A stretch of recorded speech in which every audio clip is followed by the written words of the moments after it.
This is the last of a really far way out predictions for the 2025 tennis season, and we're ending it with the US Open. Now, obviously, guys, this women's US Open going to be very hard to predict, being that it's so far away into 2025, but let's have fun with it, right? We know the players, guys, that are most likely going to be in play as long as they're healthy. That's going to be your defending champion, Aryna Sabalenka, who really has been dominating the hard courts as of late, winning the last two Australian Opens, also a U.S. Open championship last year and a runner-up the year before. She's going to be right in the mix of things on any hard court surface.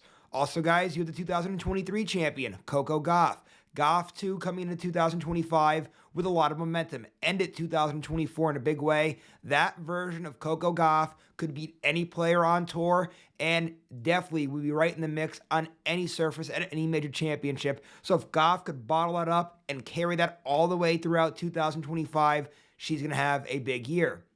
Also, you're going to have other names in play. For example, like Iga Swiatek, the world number 2. We saw her win a U.S. Open championship before, and we saw her win several other big WTA 1000 events on hard courts. We saw her win a WTA finals on hard courts. All it takes is for Iga Swiatek to catch fire at the right time, and she will beat any single person on tour.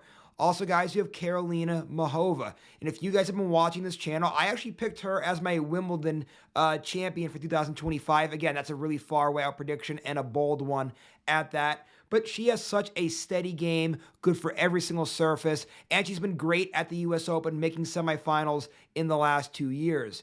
Also, guys, let's talk about Jessica Pegula here, because if you guys remember, Pegula, great run last year at the U.S. Open, making it all the way to the finals, finishing runner-up, losing to Sabalenka in that tournament.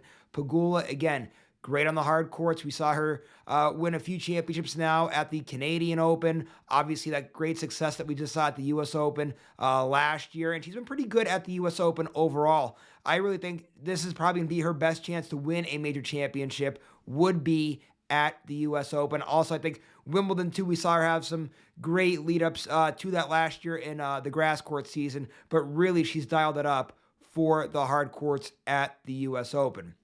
And guys, we could keep going on and on here with different names like Qinwen Zheng, for example, great hardcore player, Australian Open finalist last year, quarterfinalist at the U.S. Open, great showing in the WTA finals this year and throughout the hardcourt season following that U.S. Open. Qinwen Zheng should be in play here as well. So again, guys, these are kind of mostly the same names that are in play for all these tournaments, the top players in the world for a reason here. I think also maybe make a case like a Daniel Collins here in a tournament like the U.S. Open. We could get really into the weeds on it. But guys, as far as the prediction goes for this one, it's so far away. There's not a right or a wrong answer. We don't know who's going to be healthy at that time. So for me, I'm going to go with Coco Gauff here in this tournament because so far for these predictions, I haven't given Gauff a major championship, and I think she's just so talented. She's way too good of a player to only have one major championship underneath her belt at that 2023 U.S. Open there. If you guys remember, I picked Sabalenka for the Australian, Iga Swiatek, the French, Karolina Muchova for the Wimbledon. I think we're going to have 4 different champions here in 2025, going with Coco Gauff. Again, what we saw to her last year, if that's going to be bottled up for 2025, she's going to be right in play in every major championship. Zero questions about that. So why not go with Coco Gauff to end 2025 by winning the last major championship of 2025.